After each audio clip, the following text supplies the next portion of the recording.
He keeps himself in trim by bending bars of iron. This bar is the genuine article which we tested before he began to play with it. Beyond the bend, beyond the bend.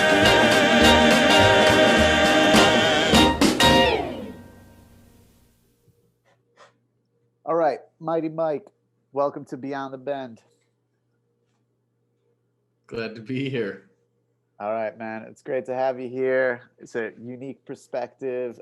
Somebody that's a performing strongman that's also got the bug of a little bit of the cert chasing and just a man got a whole bunch of stuff going on here. So welcome to the show. Yeah, I'm a huge fan. I've been listening since you started up. So yeah, glad to be in this lineup of excellent metal benders. Hell yeah. Well, thank you, man. So we'll start it like we always do. Tell me about the first time you saw someone bend a piece of steel.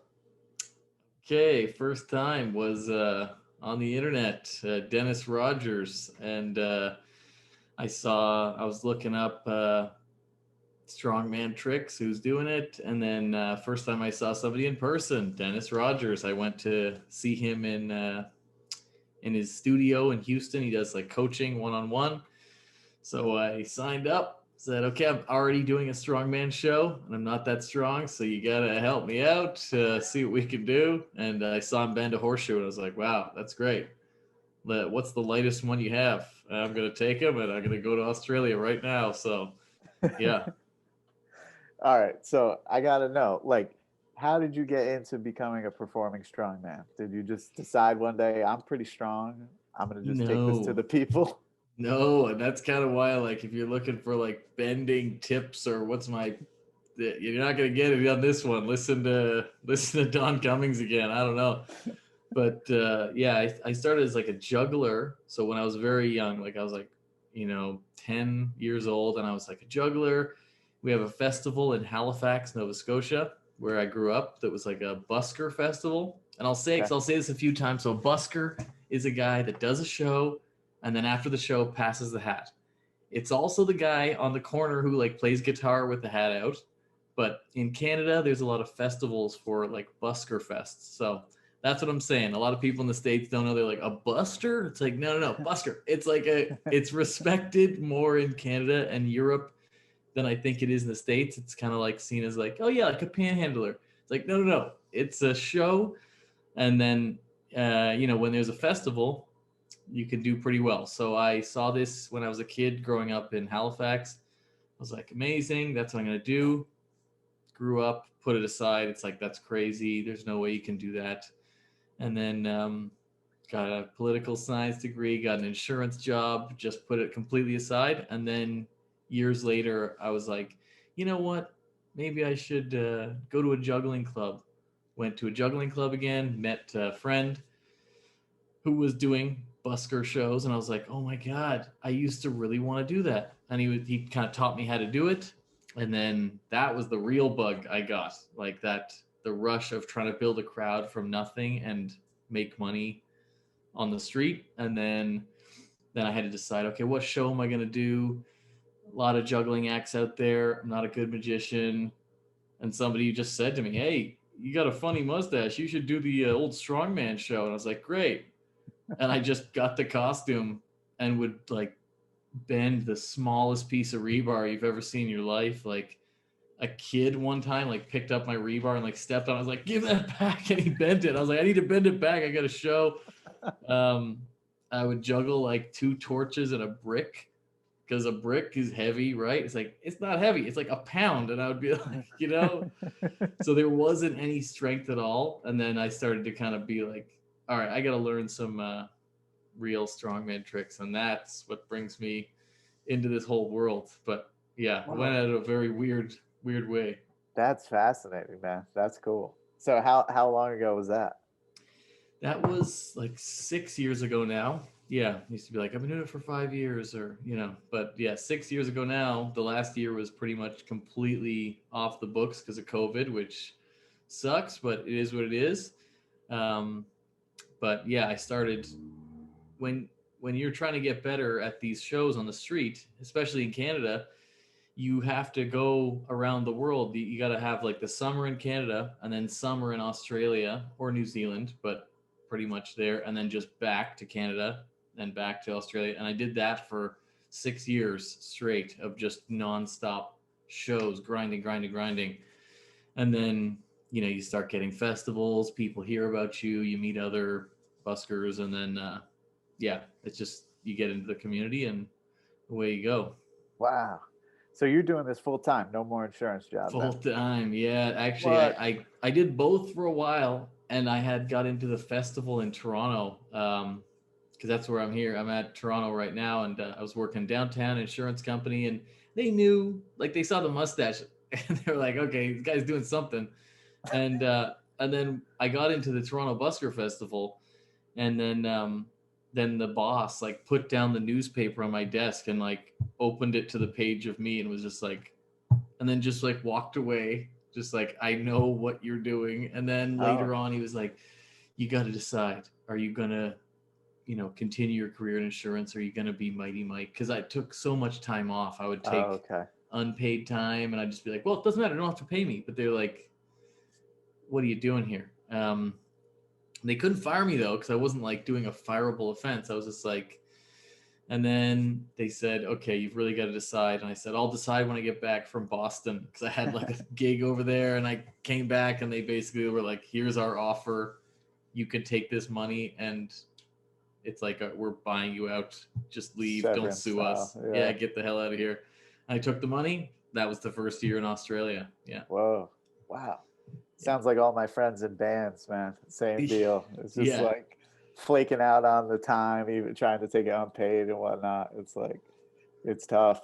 Oh my God. One year I had like 28 sick days, and it was just like, I put the thing on my wall at the desk, and they were like, this guy, because this is a concept in like negotiating, the walk away power. So when somebody would call me about a gig and they're like, oh, we'll give you $100. I'm like, absolutely not enough. Because I have the walk away power, and then they can come back like, okay, fine. What's your price? And then same with the job, they'd be like, we need to stay after 4:30. I'm like, no, I don't know what to tell you. I'm paid till 4:30. And they're like, nobody with like a mortgage and a kid would do this, but this guy has walkway power. I could probably make a living on the street at that time. So I played both against each other for a while. Man, that's such a wild start into all this stuff. So you're growing up in Nova Scotia. Fascinating, by the way. I've always there's this jiu-jitsu school up there. This dude, Kent Peters, runs it. It's called Zombie Proof Jiu-Jitsu, kind of a weird name, but he has this wild online presence. The jiu-jitsu guys will know what I'm talking about. But he's just like up there. It just looks like so far from everything else. And then like watching Trailer Park Boys and stuff like that, just like Nova Scotia has always just like fascinated me. It's just like so far up there. What was that like growing up? I love it. It's and I wish I would have stayed, or we just moved because my dad got a job out here. My sister stayed, so she's still out there with 2 nephews, and my mom's out there. But yeah, we moved to suburb of Ontario, but I think the thing is just so much nicer, and maybe that's why the festival works so well. Like Toronto performing on the street, it can be harsh. You're like, hey, stop and watch me do my show. It's like, fuck you. I got so much going on. They have sorry, I can't swear. Shouldn't swear. You can. Okay, all right.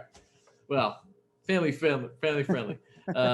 Well, but it's like, people don't have time for you on the street in Toronto. But in the Maritimes, it's a little more like, okay, what are you doing? What do you got going, bud? It's like, I got this rebar. It's not that tough. And they're like, whatever, fine. Here's $5. Try again next time. It's like, okay, that worked.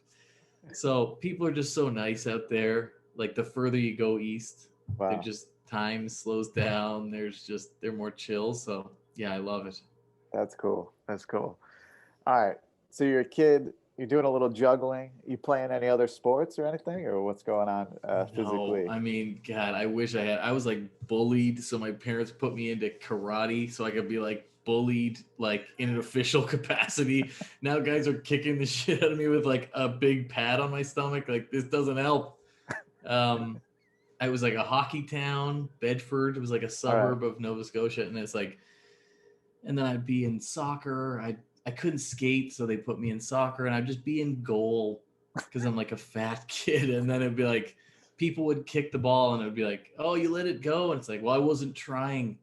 That was my thing. I was totally like the worst. And then I'd go home and work on my magic tricks and my juggling, and that was where I really had a passion. But that's not going to build strength or anything like that. Yeah. All right. So you got into the strongman thing just because it kind of fit the mustache. Yeah. I'm so glad the mustache is a staple of this, because Devin, can't get rid of it. My friend Devin Hoover, Eat Chalk Get Big, his specific question to you was, what kind of power does the mustache give you in bending? And I thought it was just something you grew recently. I didn't know this was like a staple of your whole existence. No, and I used to really like, I wax it up, I curl it like right up. It's because that's mainly the thing. When I get booked for a gig, they don't really care how strong I am at all. They're just like, have you got the outfit? Can we take photos with you? You got the mustache? Okay, good. Give me a black and white photo. You're booked. You're hired. That's great. Yeah. So I'm interested in that progression though. So it's like it started as kind of like a joke, almost like an ironic thing. Yeah. And now you are developing and you're actually getting quite strong. So it's like, take me through what that was like, and like what were the milestones in there, and how did that change your live shows? Yeah, I think it was just volume, really. Like, I bent so many St. Croix Forge ultralight number 2s, like because I'm doing 5 shows a day, and I'm bending one every time, and it's just so consistent. I'm doing it every day, and I didn't bend any short steel. Ripping cards every time. So I was going through so many dollar store decks, though. It's like, I don't care. Nobody can tell a bicycle pack versus a dollar store pack on the street. They think it's a trick anyway. So if you really try and come at them with like, this is real though, it's like, yeah, that's what a faker would say. So you're like facing an uphill battle anyway. They don't have time for you to like measure out and bring out the calipers. They don't care. So you just, okay, fine, it's fake. And then you just make jokes. Let me make it entertaining then, and make fun of myself and figure out other ways of keeping them there for 40 minutes. But before I can, feel comfortable asking for money. But so I'm doing so many ultralight horseshoes over the time. And then I would start to be like, okay, maybe I should get tougher ones, get a light, bring those on tour for a season. And then I was getting the SX7s that started to be like, pushing it there. And then I started realizing, okay, now I could hand it to a random guy in the crowd if I wanted to.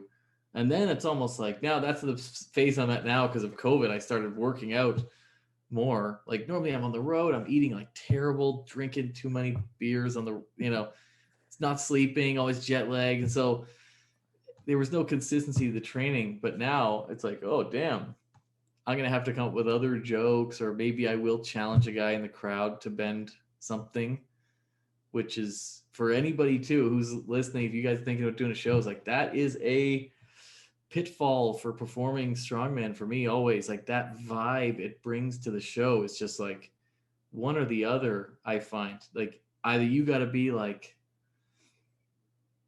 super alpha guy. Yeah. And if that works for you, sure. But they got to like you, and it's hard to like if I go out there and I'm juggling 9 balls, the guy with his girlfriend's like, what a loser.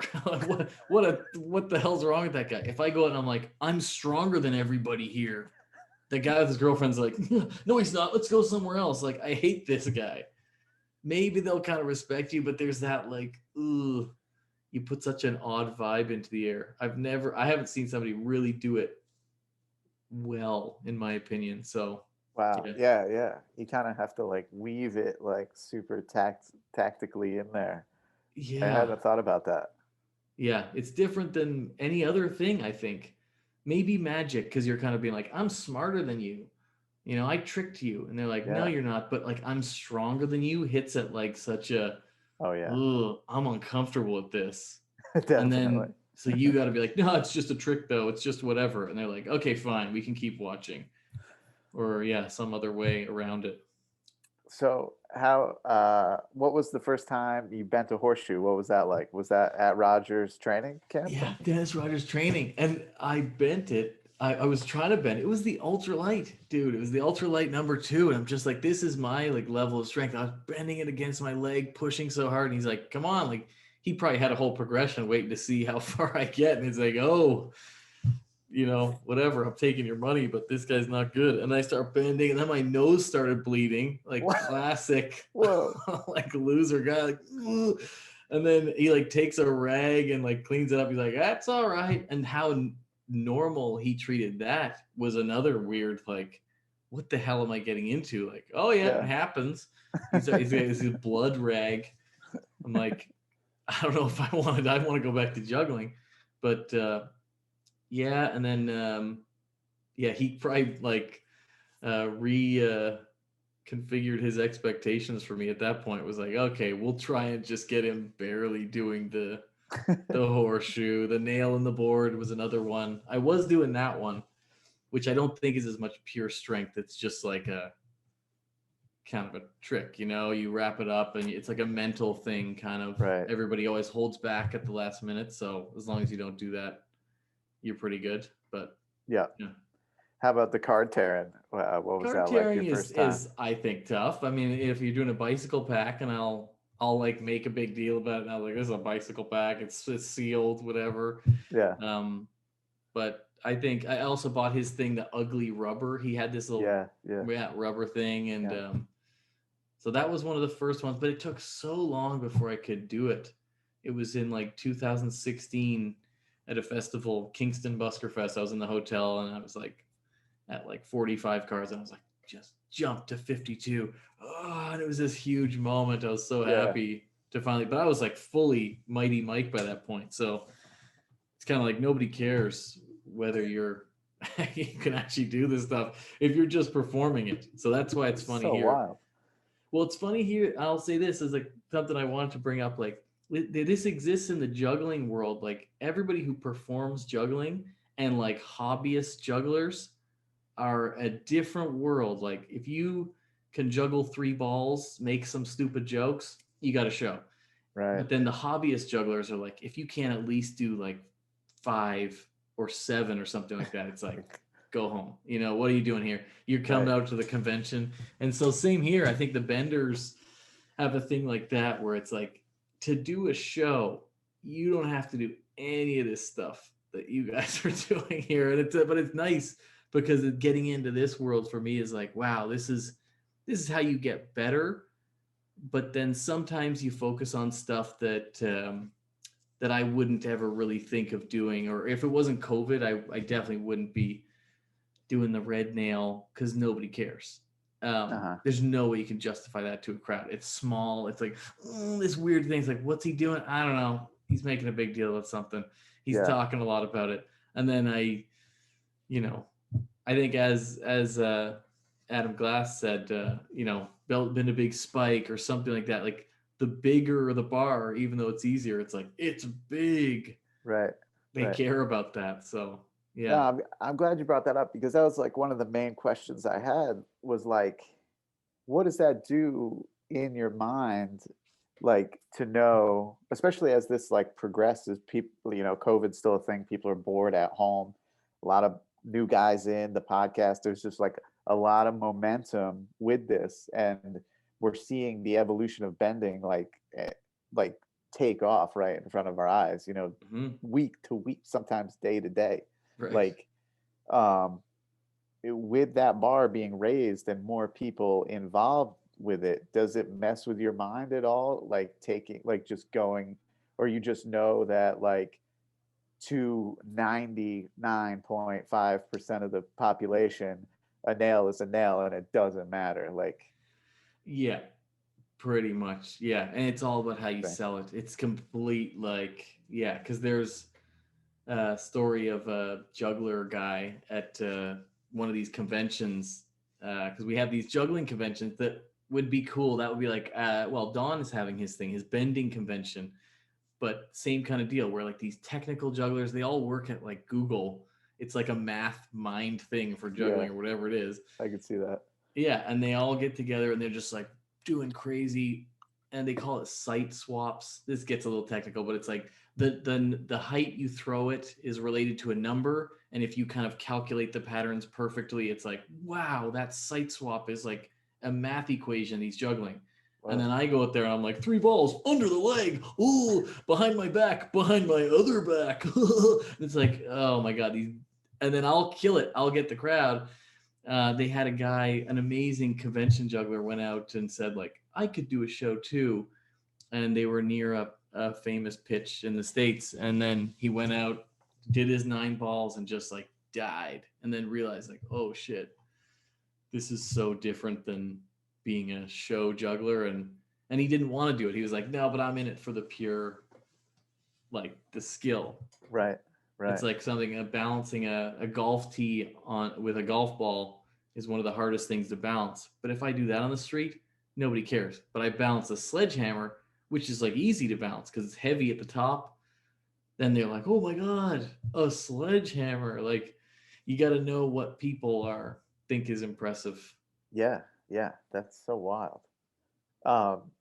So I feel like you kind of like have got your foot in both areas a little more than a lot of guys, maybe just because of like the fact of being trapped at home for the most part. Yeah. But like, so is there any desire to up the ante in the show because you are developing a love and a passion for the progression and difficulty as we exchange things on Steel Shredder and on Instagram and stuff? Yeah, I think I do like it. And I've always wanted, I saw the red nail, and that was crazy too. It's like, oh my God. And I got the bag of nails way early on, but I was like, there's no way. It was so far. And I even doing the little spikes, the gray spirals were like crazy. It took me another session of going back to Dennis Rogers, and I was like, oh my God, are you kidding? Like, that was like really, really hard for me. So I think and then one time I had these 60 penny nails that were kind of hard, I thought. I was like, I'm just about the level where I think I could challenge people in the show.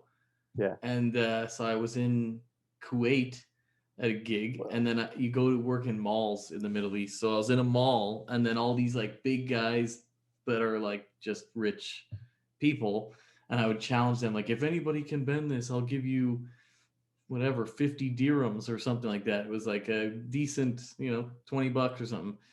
And guys would come up, the big guys couldn't do it. And I was like, hey, I look good. And then I start the show, and then it's like, well, he must actually be strong. Then all the other stuff made sense. Yes, they're real bowling balls. Now it's a real sledgehammer. And then we went off the site. We do sometimes, the performers will do gigs at like the poor area, the souk, where like the locals hang out, the guys that like build the Emirates and work like 18-hour days or whatever. And I had this nail. I didn't offer the money, which I'm glad, because I was just like, I was doing the trick, and then like all these random Indian guys come by and they're like, oh, like this, and they just bend it random ways, and I was like, oh shit, that's like the hardest thing I can do.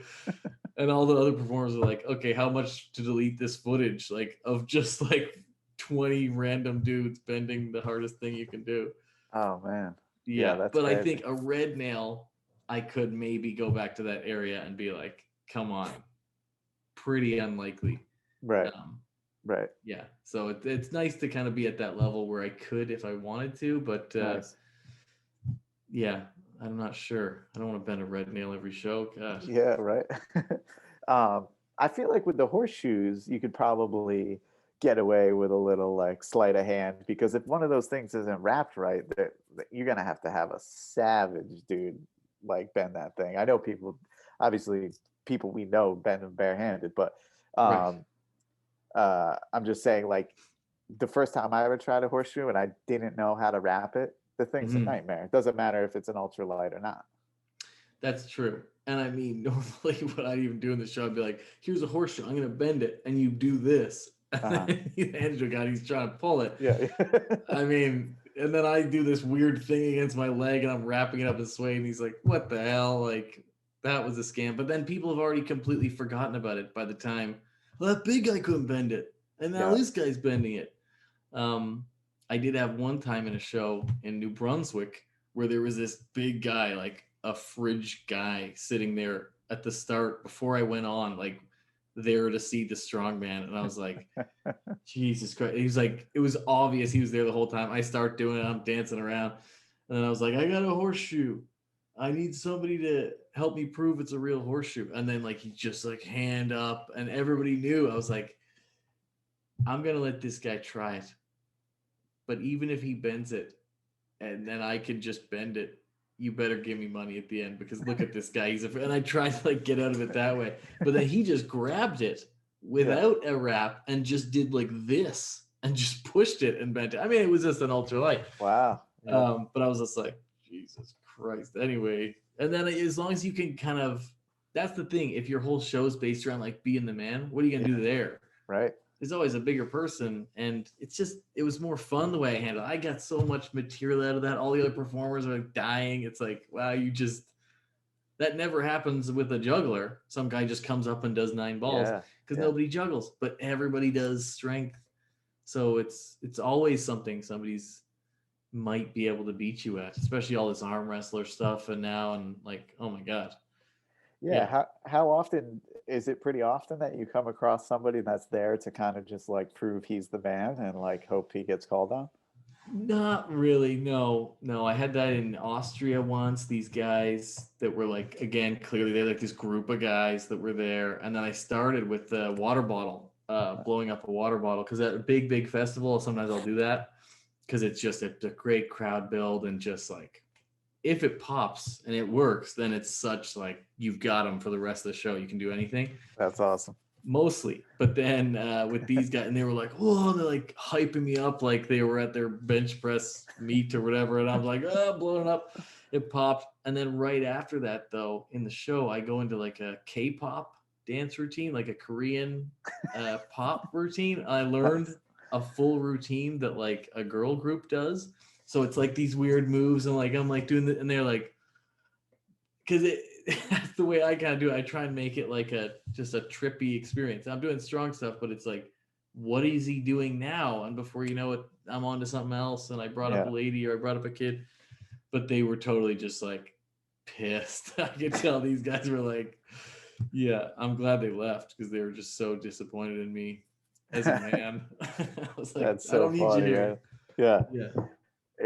It kind of reminds, like, of course I draw the jujitsu parallel, but here's where I'm going to go with this is like, so people always tell me like, oh, how crazy is it to be training for so long? You must just be ultra confident all the time, like knowing you could handle yourself amongst most people. And I said, look, yes, that is cool. But the other thing my like over a decade in grappling has taught me is like, sometimes someone walks through that door and they're just an animal. Like it doesn't matter. They might not know anything. And my decade of jujitsu isn't going to really do me all that good because this person is so strong and so purely athletic that like, that's what it taught me is like, there's just some crazy strong people out there and like you don't know who you're going to come across. It's like like, and you won't hear too many people say that, but I'm being real. Like wow, like I thought that was the point of the jiu-jitsu, that you can always overcome it. But like you're saying, Josh Goldthorpe walks in for a training session, you're like, Jesus. Most likely, but like it in the end, it generally works. Look, I'm talking like 99%. It works. The people don't do it for no reason. Right. But I'm just saying, like on a pure strength level, and just like you just don't know what you're gonna get. Like that's what it really, really taught me. Is like sometimes there's just people that are freaks out there. Like and like you just be glad that they're like hopefully cool enough to like stick around and become your training partner, you know, like right.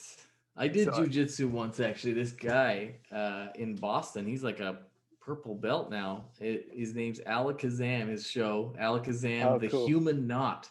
So his thing is he's a contortionist, and all the guys at the jujitsu place were like, "Man, and I was like, "How is he?" And they're like, "This guy sucks because he does these weird things. Like he puts his legs around, and they're like, most bodies won't do that, Yeah. and he's so flexible. Like his whole thing is being like contortionist, but he Yep. applies that to his jujitsu, and that was a shock because the guy's like 130 pounds, and I was like working on just bench pressing at that time, and like I can push you off of me for sure for like 20 times. And then it was like, and it was crazy. I couldn't do it all. My strategy was like hold still, pretend like I'm thinking, and then just like jerk forward. I was like he's like, you're doing the white belt freak out thing. I was like, all right, well, what am I supposed to do? Does he train for a 10th Planet School? No, geez, I don't even know. He's in Boston. Okay. It's the Brazilian guy. I don't know if that Okay. narrows it. No, there's a guy that trains for Eddie Bravo that is a contortionist and like sword swallower type dude out in LA. And he trains for 10th Planet though, and does some really, really wild stuff, like super crazy flexible stuff. Really cool. Yeah, I think it would be good to know this stuff because I mean, when I went, it makes sense because we're always out on the street, and sometimes you get weird people and bag of money, and just like it'd be nice to be able to be more, in case something came up. Yeah. All right. So now that you have kicked it up and you're sort of like chasing the red nail, doing a little bit more like long bar stuff, and maybe the Goliaths on the agenda eventually. Yeah. What's your training day to day looking like these days? I mean, I was doing some training with Derek. I was doing some sessions with him. That was really nice. Like, I mean, he gave me some insight on stuff. But I got to tell you one thing, the red nail, I had the red nail they sent me initially. And I don't know, like, it just kind of sucks that like the shiny red nail, I did like 10 in a row with the pads, whatever, the Iron Mind pads. I was like, send it to me. And then I had like 100 other ones, and they're brutal. I can do it, but it's got to be perfect, and it takes me a long time. And so that kind of discouraged me on the red nail. I was like, damn, you guys just made it harder because too many people are getting good at it. Like, I wish I did it before.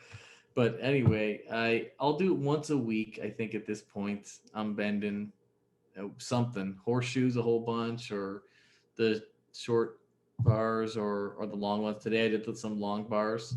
I got a record. It was a 1/2 by 1 inch, 34 inches long. Nice. So last time was 36, 34, and it's brutal. I don't know if you guys get this. I get this on the back of my legs when I'm crushing it. It like rips away at my back of my hand, and I'm like, geez. Oh, you know what? With the hard leg crushing stuff, I never had any broken skin there, but it definitely gets really irritated. Yeah. So I just like chalk that part of my hands really, really heavy on the chalk now. And okay, yeah. Also be sure it's in jeans. That's the key to the leg crush, man. Jeans. Yeah. Right. Maybe the chalk right there. Okay, yeah, I gotta fix that. But yeah, I'll do like just try and get a personal record, whatever, and then just doing like push-ups and stuff in between. I'm trying to just I'm gaining weight, man. I used to do shows all the time, and that would just keep me in shape. I'm running around, I'm like carrying my gear around. It was like a huge workout, and now I'm just at home. It's cold, I'm not going outside. I used to skip. I love skipping. So I'm definitely wanting to try and stay somewhat in reasonable shape when COVID ends. So, yeah. It's not like the Fat Man show. Is that skipping rope, or what are we talking about? Skipping rope. Okay. Yeah, I just love it. I was like, man, could I put this in the show? Just like, I did it was another martial art. I did the kickboxing, and they were like, here, do some skipping. And I was like, winded, like dying. I was like, okay, great. It was a good lesson. So, started trying to skip a whole bunch. Then I started selling skipping ropes after the show. Like, I go right to like, how can I apply this in the show? It's strongman related, right? And yeah. So. It's funny because in the States we just call it jumping rope. I just thought like, Oh, and right. skipping is just like something you do as a kid. That's like a Uh, funny, like weird run. Like, Right. I think that is a Canadian thing. I've heard that too. Yeah. Jump rope is what I mean. Yeah. Not just skipping around. just Although I'm sure that keeps you in shape too. You put your knees up, you know? yeah, just like go skip a couple blocks. Yeah. All right. Farm strength versus functional strength. Let's talk about it. I haven't really got much to add. I do think there's there's a difference in, I guess on this kind of question, I wanted to bring up something of like, just an idea I've had. I wonder what you think of it. Like, I've thought a lot about the strongman thing and why, and why it's a tough way to do a show and what happened to the old time strongman guys. I mean, I got Sandow's hand gripper thing, Slim the Hammerman's thing that he snapped, and the old strongman, it used to be like the guy who can bend the nail is also the same guy who does the deadlift and is also the same guy who looks ripped. Like it was everything, or maybe not ripped always, but like it was everything. They were a bodybuilder. They weren't so segmented. Yeah. And then, and then the old strongman thing, which a lot of guys have mentioned, where they brought like the world's strongest men, they're bending these bars against their neck in weird ways because it's like, this is what you guys do, right? Like, this is, and then it's like, no, that's a completely different skill. It's like a talent. But I think like the world, when they think of like strongman, they're thinking of the Mountain, Thor the Mountain. They're thinking of Eddie Hall. Yeah. Which is why I think a lot of the guys who do this kind of strongman stuff have such like a reluctance to be like, let's be showy about it. Let's make a bit of a joke about it. Because it is the silly part that kind of got carved out. Like, I got a picture of the Mighty Atom, who was like the Mighty Atom, Slim the Hammerman, Dennis Rogers, like this line of guys that a lot of these performers were taught by Dennis Rogers. And the Mighty Atom, it's the photo of him with like a bar coming out of his hair, and there are 3 ladies on each side, and he's like, I'm bending it with my hair. Like, that guy wasn't making the statement like, this is really tough. He was making the statement like, it's a show. Isn't this funny? What are these ladies bending this bar in my hair? And sometimes the metal bender crew and the community, at least some of the performing ones and stuff, we can have this like, no, this is serious. This is actually strength. And it's like, the world might disagree. The world thinks Eddie Hall is the strongest man in the world.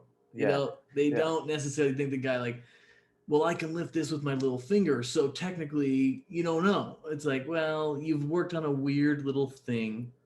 I wonder sometime about it. Like, and as we even see, Josh comes in and he's like, I'm like Olympic athlete guy, like just crushes it, runs up the thing. It's like, if you're super, super strong and have that ability, you don't necessarily gravitate to this like little circusy kind of thing, which is kind of good for me. I mean, I can kind of carve out a position like, but I don't know what you think about that, but just like the divisions of it kind of has screwed with the minds of the metal bender and the well, there's a few things here. Like one, I think that when the old time strongman was all of these things, including a lot of times a grappler and a legit one at that. Yes.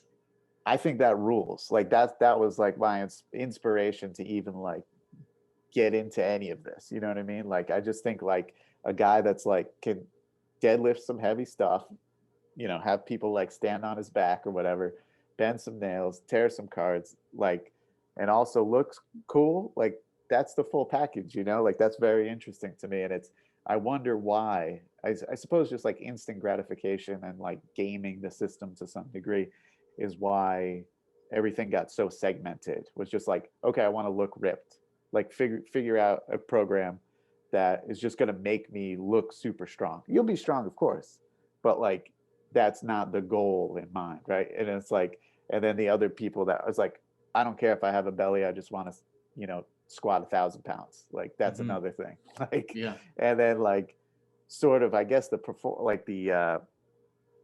don't know, like the stuff that appears to be a trick and has some trickiness to it, I guess just got like left by the wayside. And I think anything that ever has like some showiness to it and potentially like some trickery, like we've heard the stories about like Thomas Inch and, you know, even the Mighty Atom shaving years off of his age and like this, anytime there's like a little bit of like messing around, like I feel like largely things get discredited. You like for so long, it's taken me so long as someone that's actually like a legit engages in legit fighting, right? To have any respect for professional wrestlers. Like Right. it was just like it really took me being a mature adult to be like, you know what, that's pretty cool and that's pretty athletic. And actually, if you trace it back long enough, it all comes from the same stuff anyway. And that's like recently I've been so fast at it. I have this cool guy coming on the show that's a historian of catch wrestling and carney style wrestling, right? Right. Because this like it all was the same stuff and it's just like out of necessity and like people's like desire to make money, I guess, is like how the work became a thing. But I think anytime that's introduced, like if for I suppose like if we just found out that like in the World's Strongest Man, like they were somehow like the weights were hollow or so, like if that came out, the whole like glory of that stuff would like be super diminished and probably start to fade. You know what I mean? Yeah. So like even if there is some valid stuff at the center of it, it's like just that little bit of like twist on it. I think like forever kind of like taints it in people's minds. Yeah. Yeah. I'm interested in that. Like, yeah, how it separated and changed. Yeah, I'm always, I'm trying to, when I'll talk with a strongman, I had Tim Fox. I don't know if he's going to come on some point. I'd like to get him on. Yeah. Storytelling. He does stuff. He does show. And also I'll say this just right now. If anybody is like, I'm doing shows or I got a show coming up, I'm worried, I don't know what to do. I did a video review of his thing and just like, send me your show. And it was like a church, whatever. And I just like, let me know how hard to go on it, but like I'll rip it apart because we do this other performers and stuff, and we'll rip each other's show apart because it's like rather have it happen with me on a video alone that you'll only see than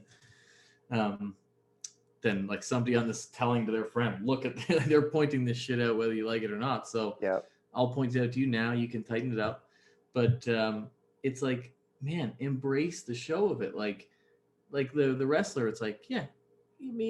I wouldn't necessarily say he's the best fighter in the world, the professional wrestler, but he's a great show. He's doing something different. right. Whereas I think we kind of lost some of the show, or maybe I'm speaking more with the performing strongman guys. It's like you lost the show, and then that is they're not looking at you as the strongest guy in the world anymore, which is just a change. It's unfortunate. Like Sandow was the guy.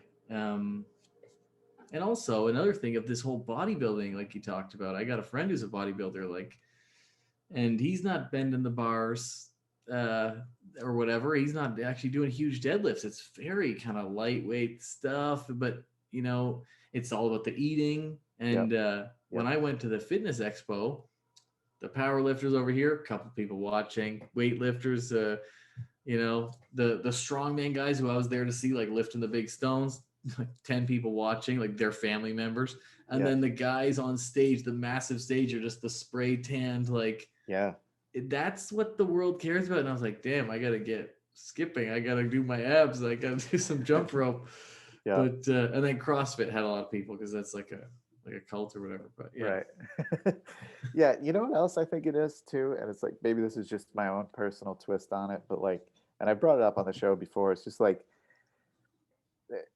in life, kind of getting like heavy here, but it's just like in life, right? Especially as you become an adult and stuff, it's like you find out that most things are in the gray area, and the more you try to make things like finite, binary, the more miserable you're really gonna be, right? Like this is why people like here in the States, politics crazy because like everybody's trying to just like put this here and that there.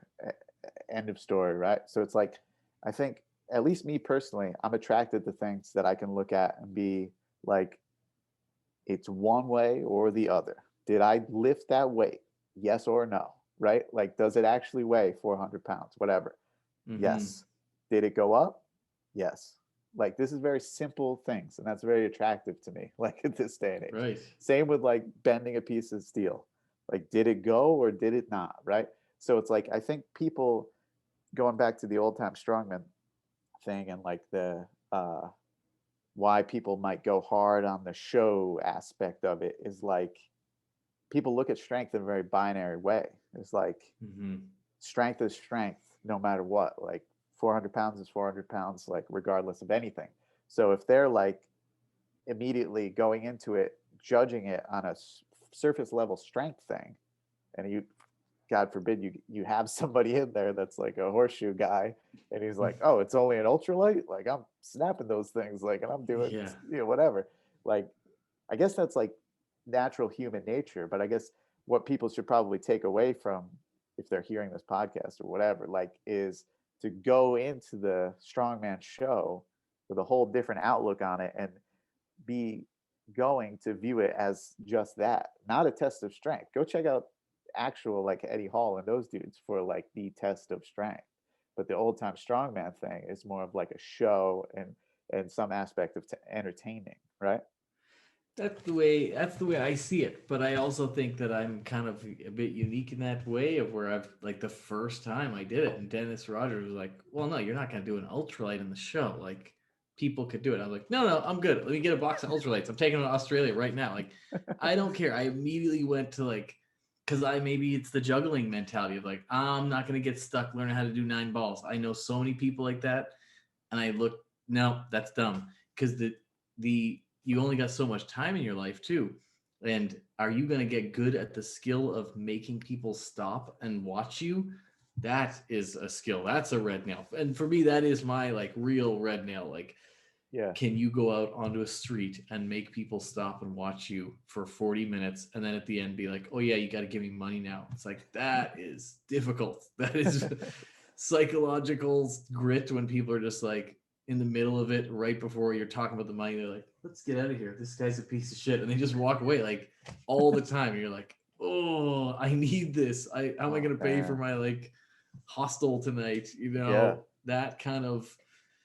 And I don't know, maybe if you have a infinite time, but I was like, no, I'm going to focus less on the like technical and so much more on the show, just because, yeah, I had so many cases of that in the performing world of like magicians do these amazing sleights, but nobody's going to care. Magic for magicians or magic for people. Right. It's like, I like it. I respect it. If you're a hardcore hobbyist and, strongman for strongmen and bending for other metal benders, that's awesome. And I've started dipping into it. Like, I wonder, could I bend some things on these lists? And it was hard, but like, I do think I would have never put this work in if I was just purely doing the shows. Cause it's like, there's so much other stuff to work on. Yeah. For me in the shows, I guess. Yeah. Yeah. Interesting. So you wouldn't say that you've completely caught the bug, like once things pick up, you just, well, I guess it's a time thing, but you don't feel like you're going to try to continue to push your individual feats just for the sake of self-gratification, or? I'll try for sure. But another thing, just the schedule is hard. Yeah. I mean, it's like when I'm like on, you don't go home, and even that's a tricky one. I just recently got engaged like a little bit before the pandemic. It's like the lifestyle of like, okay, I'm gone. And the idea was she would travel with me because it's like, we'll just figure it out. And it's a nice travel, you get to see different places and all that. But and now this COVID has really made it clear, like, oh, maybe this isn't such a secure job. So you keep your online job that you're doing right now. She's working for the government, which is amazing. Oh, wow. She's saved the household here. I'm over here bending, and the least I can do is like mop up the floor after. I'm like, sorry, She's actually working, and I'm here screwing around. But yeah, I think I'll try. But I know that how fast paced the thing goes. Yeah. There were so many cases of like step forward, step back. I brought like a box of SX7s to a festival once, and I was scheduled to do them in the show, and I was like, I can't do it. I like lost the strength because of just jet lag, and like you Yeah. talk about sleep and eating right, and I was not eating right at all. It's like just jet lag on its own. It's like it kills you, and before you know it, you're back to another place, and it's like, yeah, as soon as you get over it, you're back to another, and so I know, yeah, you're not good for like building strength doing that kind of life. Yeah, definitely. Yeah. So what's your show look like right now? Like what feats are you doing within the show? Pretty much this is it. Takes place on Zoom exclusively in my goddamn living room. It's terrible. I'm doing feats. I'm doing sometimes I do the water bottle if it's a really good show, because there's something, it's dangerous. It sometimes hits me and it's annoying. There's a lot of dancing, a lot of good K-pop routine. There's like I have every song for Sledgehammer in there. I got MC Hammer, Hammer Time. I'm bending a horseshoe. I'm ripping a pack of cards, juggling 3 bowling balls. It's nice I can combine the juggling and the strongman, which is nice. Nice. Juggling 3 bowling balls. Then I'm doing a balance of a sledgehammer and a juggle, and then I juggle the sledgehammer. That's kind of was my like combining the things. Yeah. Nice. And the horseshoe, you just going to 180 on that, or you go heart? I go 180. Yeah, I know a lot of people do the heart, but I another thing about it is like some guy invented the heart. I mean, maybe it's just a kind of personal thing, I guess, but I know like somebody invented the heart, or somebody invents a line or something. That was his kind of thing. So it's like sometimes I don't want to watch another strongman show or something, because it's like, oh damn, I've seen it, and now I can't not want to do it. But there's just a bit of an ethic thing there. Gotcha. I think, because Pat Povolitis did it, and now it's like, oh, it's a thing we all do, and that's like kind of a bit of a crushing thing at times. It happens all the time. Like, so you come up with a good joke, and it's like, oh, this is a stock line. People say it's like, no, that was somebody's joke. Yeah. And now we all just say it because we're terrible people. Yeah. There's just, and I'm like, damn, it's happened to me. And I'm like, ooh, at times, you make a really good joke and then somebody's saying it and they're on before you at a festival and you're like, now I look like I stole my own joke. Yeah. So yeah. Anyway. Damn, that's so crazy, man. It's like I've had the other performing guys on, but it was like, I think you're getting like a little bit more behind the scenes with it, and it's just cool to hear. I appreciate it. Yeah, man. Yeah.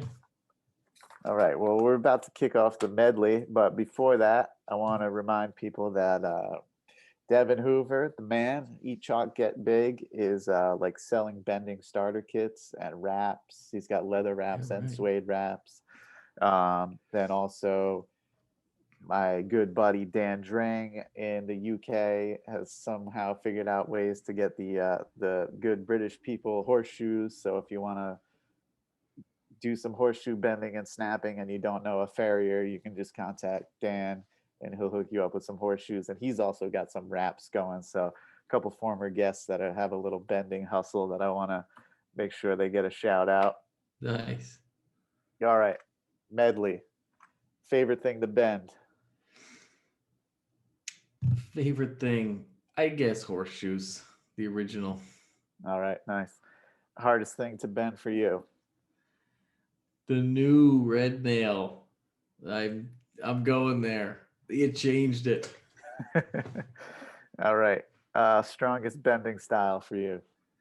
I think maybe the medium bar, like under the leg stuff, because I don't know what it is about that, but I can do like a 24-inch 5/8. I almost tried a 22-inch 5/8. So depends when the metal benders are like, wow, actually a good bend. Then I'm like, okay, I guess that's my strongest. Weakest style? Damn, I hate to say this, that any of those double underhand and the reverse things, like I'm the guy doing the tricky overhand, not a lot of wrist. I think that was something that Derek was saying too. He's like, yeah, your wrist like completely buckles in. It's like, yeah, I got like cubicle hands. This is not, yeah, All trying right. to force it. Something outside of strength training, bending, old time strongman stuff in general that you enjoy to do. Recently, I've been getting really into chess. I know the whole Nice. world's getting into chess, but yeah, I'm terrible at it. I've been struggling at like 1,000 rating since 2012, and I'm like, now's the time. I'm like, I got a board set up. I got this book. It's Nice. like a textbook I'm going through. Yeah. All right. What's the one bend that got away so far? Well, um, I've done that red nail. I'm not confident enough to do it on the thing. Maybe what's the next one up? The Harito, the 8.8. Is Uh-huh. that after the 8.2? I tried it and it got like slightly, and Oh, that was a nice. huge bummer. Of course the Goliath, but I don't even think that just barely got away. I mean, that's like it just Have you sits tried it there. yet? I'm afraid to try it until I'm like ready to go because I've got like one. And I'm like, I Oh, don't want to nice. go back get another one. I'm not good at that knee thing as well. Anyway, Yeah. yeah, there's a lot I'm not good at in the bending world. All right. Who's the strongest person you know? I mean, strongest person I met, and this is true, at Don Cummings. I mean, right before uh, the COVID, I just sent him a random message in February. I was like, hey, I would love to come and meet you. And I saw him in person, just ripping apart this stuff. And yeah, that was interesting. I actually learned a lot then. That was one of the first people to help me because just he's a strong dude. Yeah, Oh, yeah. that's most that I met in person. Yeah.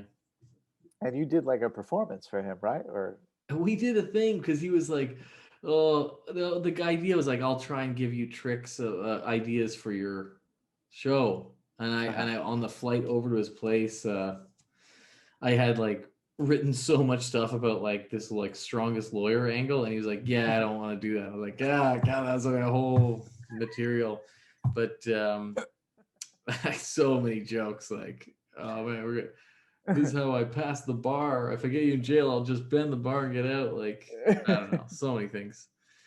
Um, and then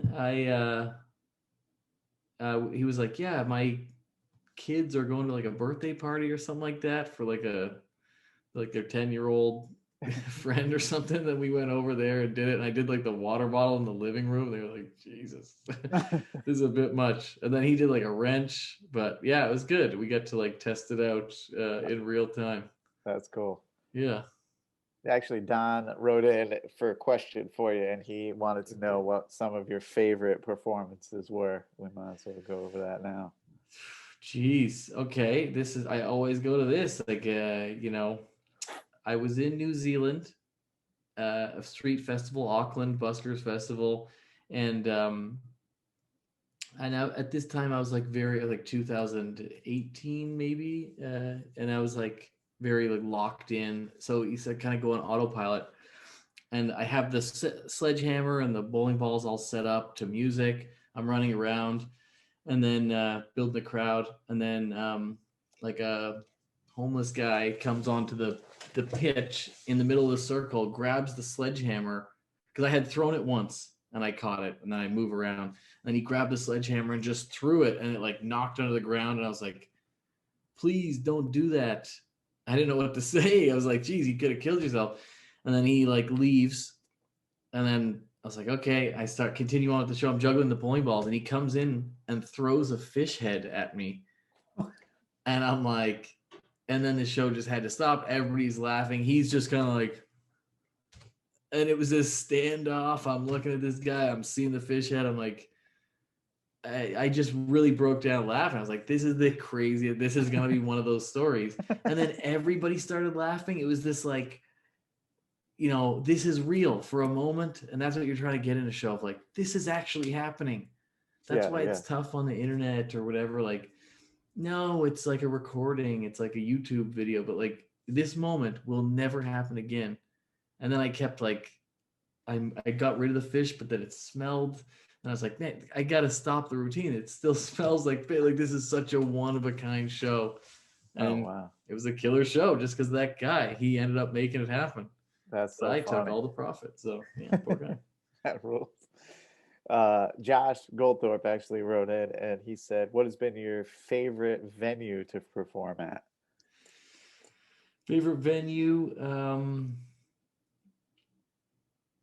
And he also said something about the Bala Cranberry Festival. I don't know what that is. That's this festival up in like October, like 2 hours north of Toronto. Okay. And the joke is always like, guys, you think you're cold. I'm out here freezing my cranberries off. It's just like, I say that joke every show.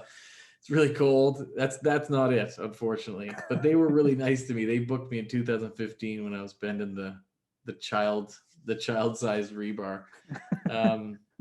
But I think like the Halifax Busker Festival, because that's what I saw as a kid. Nice. And I went back and then I played up the hometown angle. Every show was killer. They gave me the People's Choice Award. It was like, oh, awesome. I like got emotional during the award. I was like, Jesus Christ. It was such like, you did it. You gave up on your kid dream and then like went back and like smashed it. So that was one that I will never forget for sure. That's cool. Yeah. All right. How about best piece of advice you were ever given? Wow. I mean, and I knew this was coming. Best piece of advice that I was ever given is just like, I mean, for performing, maybe a friend of mine, less thinking, more feeling, just kind of gets at this, like, be in the moment as much as you can. It's so hard. And sometimes I can go too far with it, really trying to like get people to realize like everything that you've done in your whole life has led you to this, and everything I've done, I've prepared all this stuff. We're here right now. It's actually happening. And if you can really get people into that, like, holy shit, like he's right. And make it more than just like, hey, look, don't these bowling balls look like boobies? Like that's like, that one always works too. But, you know, just really trying to be in the moment and just like, come on, we're here together. Best advice for bending. Holy shit. Every time I listen to the podcast, they're like, there's so many things that is shared in the bending world, that little things that kind of just constantly tweak your thing, but also like watch the videos. All the best benders I've ever talked to have watched every video and they look at the different ways. That's one thing they all have in common. Yep. And some of the best watch themselves, I've realized. Like, and I've met grapplers that do the same. They're just like so meticulous that they'll study not only other people's footage, but they'll study themselves, you know, and it's like, that's like pretty intense attention to detail. And exact same for shows though. Once I started doing that with performances, and that's terrible. It's cringy. You're hearing your own jokes. It's like, and try and when you rewatch the video to make yourself in the future laugh. That's another way to be in the moment, because you're not going to laugh at your same old BS jokes. So you're trying to like come up with surprising stuff that, you know, in a next weekend when I watch it, I'm going to laugh. Yeah. And then that becomes more real and people like it. Yeah. It reminds me of the scene. Did you watch that movie Bending Steel with like Chris Wondershek? Yes, I love that. Yeah, yeah. Where they're in the bar and he's like with Chris Ryder and he's trying his stuff out and it's just like bombing so bad. It's like the most horrible scene to watch. And then they're watching it back and Ryder's like, yeah, you can't be doing this. Yes, and he's such a sympathetic character, but that is another great example of watch that and try and answer for yourself the solution of how to make that. Oh yeah, nobody wants to bend it. You're on a date. Why don't you try and bend it? See if you can bend it, tough guy. It's like, everybody hates you. Right. You're trying to do the opposite of that. How can you, as a strong man, not make it? Yeah, like that. Yeah, you know what? Actually, just like made me really think of something, because I've like joked about like the performing strongman. It was like seems like he's surprised at what we all know he can do because he's doing more than one show, right? It's yeah, like, right. Let me see if I can do this, right? Like, yeah. But I guess that's like some adding some like element of humility to it instead of being like, I got this. Like, anybody else got this? Like, you know what I mean? I guess it's like a better angle to go at it than like Oh my God. adversarial, say. There's so many ways, like you can do, like you can think of approaching a horseshoe, and some people do it in the other way. Adam Glass talks about that. Like he likes to take a pack of cards, and it's like, holy shit. Like, and that's the other way of like, I'm so strong. I don't even, and I've done that, and it has an interesting vibe of just like, guys, this is a horseshoe. This is an easy one for me. Easy. And it's like, whoa, that's like a weird, like, I'm not being like I'm stronger than you, but I'm like, I'm super strong. But then there's this other, like, I'll like hold it and like, so like you're just pushing, because the times that I've done it for real, it has that, like, you'll put everything in and then it just kind of bends. So like recreating. And another thing is like a juggler where you'd be like, or a balancer or something. If I'm going to balance something on my chin, I could put something on my chin and just stand there, like locked, like these micro movements where it just, I don't move.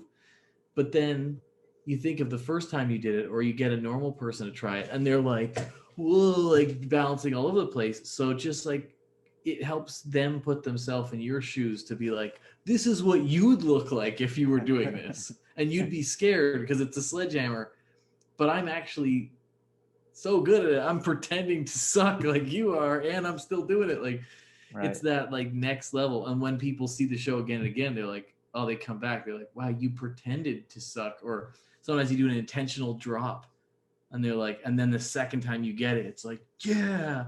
It's like, but you drop on in purpose every time. That's even better, you know? Wow, that's wild, man. Yeah. All right, this should be a good one for you. What's the funniest reaction a person has had when they find out what you do, I guess? Jeez, yeah. I mean, it's for me, it's almost like I try and avoid it. There's no way to, like, when somebody's like, so what do you do? Or I'll be like, like an entertainment. It's like a circus show, like I'm part of a circus thing. And it's just a lot of the same questions, I suppose. Because like it is my job. You can't just like, I do work. Don't worry about it. Now it's more interesting. Well, what do you do? How did you get here? Yeah. But it's the same reactions are always just like, how did you get into this? Or, what are you guys all travel together or whatever, with the performers. I think, I don't know if there's ever really been like a super, hasn't been anything that crazy. Like some of the stories that I've heard on here, I guess. No jokes about just like wasting good tools or good Oh hardware. my God. Yes. I mean, I get a lot of that. Oh, you should bring it back to Home Hardware and say that you want a refund or, yeah. I mean, I think people have been shocked when they're like, at the start, when I was like, I'm a strong man. And then they'd be like, oh, you're not actually good at this. Like that was a shocking moment when they'd be like, what the hell? Like I got these boards in Australia, and I couldn't put the nail through it. It was just like, that's your finale. That's what are you gonna do? And yeah, I had so many just like the grinder years of like, I'll buy a ladder and bounce it on my chin. That'll be the trick. Then I bring out the ladder. I buy the ladder. I extend it, and then it's like, oh, it's too windy to do that. And this crowd of people is like, what are you doing? Like, why didn't you practice this? I've got a lot of moments like that. Yeah. Damn. Yeah, it's crazy to think of all that's like happening in that moment. Yeah, that was a terrible moment. But then it's like, I'm almost like, I was just trying. The other performers are laughing. They're like, I would never do that. Like, but it's that kind of like, yeah, I went to Australia without really a plan. I didn't know what show I was going to do. I wasn't that strong. And it's like, you just got to really, if you're one of the people that will do this as a show, it's like, it's a grind. And then the problem is it's even more of a grind now. It's tough. It's illegal to build a crowd. Even if you're successful, it's like the police will come. It's like, so wow. It's very tough right now, but it's a grind. You really got to be like, that nonstop, because sometimes that'll happen, like just staying sharp. Like all the comedians are talking about this now too, of like, man, Yep. no live shows. It's like a muscle to do that in a crowd, and the Yeah. interactions and keep it natural. It's like such a bummer. Yeah, COVID. All right. In closing, who's someone you'd like to see me have on the show? I mean, it would be cool to bring the Dennis Rogers on. I don't know if I mentioned it to him, and he was like, "Oh, I don't listen to the internet," or he's like kind of like stays off of the. I think he's got an Instagram account, but I'd love to see him on. I know he'd have some crazy stuff to say. Have you I'd like reached to out? get him. Or? I've tried on Instagram, and I think Yeah. Don was going to ask him or something. But if you talk to him again, bring it up again, and I'll bring it up. yeah, that would be cool. Or He's any of the definitely on other- the list. Yeah, any of the other performing guys, because I mean, I'm always interested to hear what they say in relation to this. I know Yeah, I'd like there's to get Pat Yeah. Povolitis on as well, for sure. Yeah.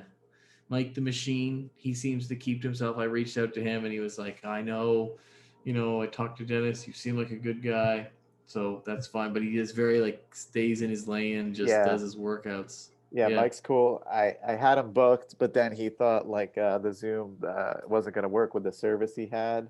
Right. So we might be able to work out like a FaceTime thing or something. I've been in contact with him. I specifically do want to talk to him just because of his past as a grappler and a MMA fighter. So that'd be a cool one for sure.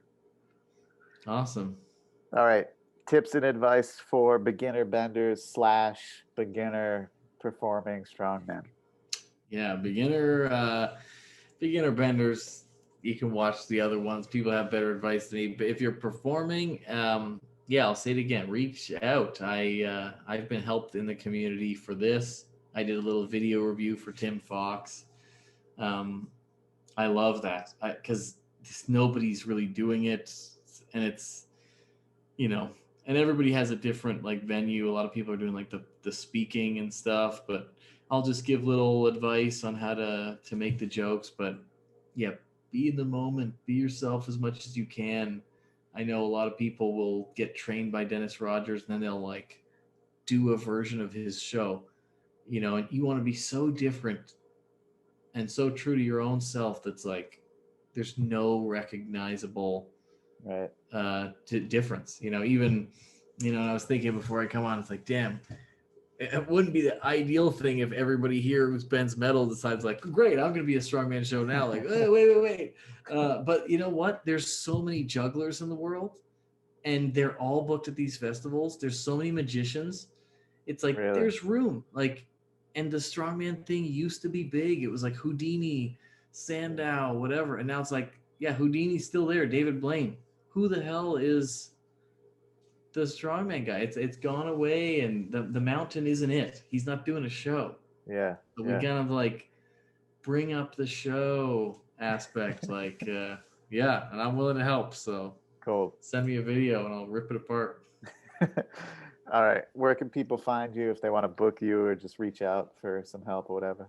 MightyMikeShow.com, Mighty Mike Show on Instagram, Facebook, whatever. Yeah, same thing. There was a Mighty Mike, but he's a rapper and he killed somebody and he completely beat me in the search rankings. It was like, damn, we were even for a while. And then he murdered somebody. So, yeah, I'm thinking of murdering 2 people to try and get ahead a little bit more. I think that's what you got to do. Yeah. Right. All right. Any events or brands or gear, anything like sponsor, anything like that you want to shout out? Not that I can think of. No. Nothing to. Tough Foot. You know what? Get that spray for your hands. Somebody said that in a video that I watched from the Grip Board. The spray for dogs. You must have heard of it. No, I haven't actually. Oh shit! I don't have any right here with me, but TUF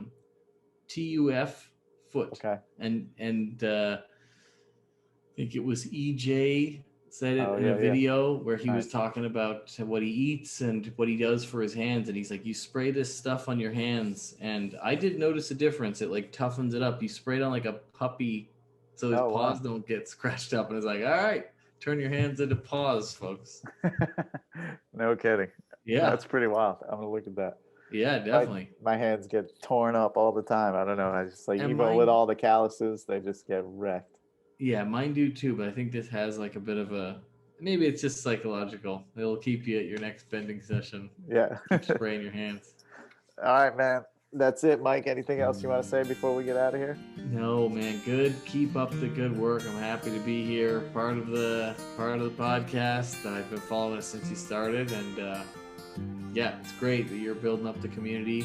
I've definitely learned a lot, so hopefully some of the performing side of it, people learning a bit, and yeah, glad to be part of it. Keep up the good work. Great. Thanks, man.